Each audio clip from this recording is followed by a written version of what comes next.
it's not that we're not interested. We don't believe at this stage that our aims, which are ultimately to get a public independent inquiry into the handling of the Lishman case, we don't believe that that aim will be furthered by having discussions behind closed doors at this point.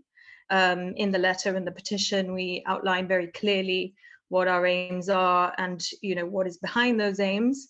So I think the Chief Minister has the information he needs at this point to go away, review the documentation that he said he will review, and it was agreed by the Chief Minister's office that actually taking part in that meeting before he's had a chance to review the documentation and respond would be premature and unproductive.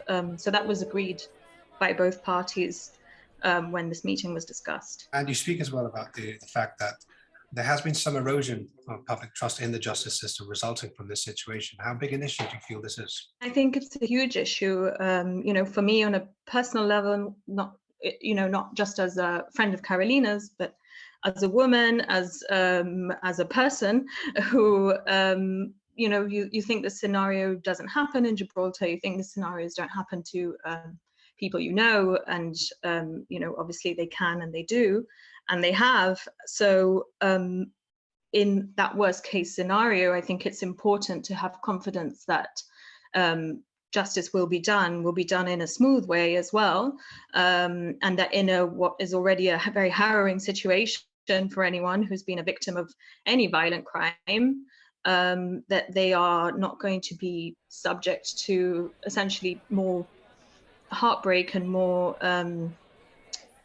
anguish than the situation already has.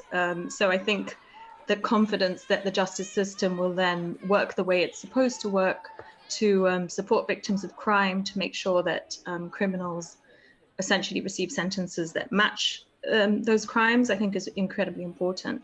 Of course, nothing can undo the damage that you feel has been done, but are you generally optimistic that we will see some change resulting from your petition, from the opinions that have been voiced by the Gibraltar public? I'm not optimistic, probably isn't the right word, given the silence that we've been met with so far. And to be honest, the few sound bites that we've heard from things like, I mentioned GBC's Direct Democracy last year, there was a radio interview with the police commissioner. What we have heard so far through those public channels has been broadly supportive of the Director of Public Prosecutions, but without actually showing any detail that gives confidence to the public, which is ultimately what we're looking for. Obviously, we hope that our actions result in what we're looking for, which is that public inquiry.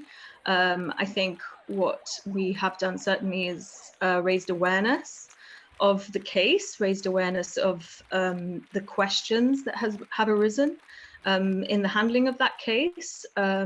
So, now it's really up to the people who were petitioning, the governor, the chief minister, the attorney general, to take note, and the ball is ultimately in their court.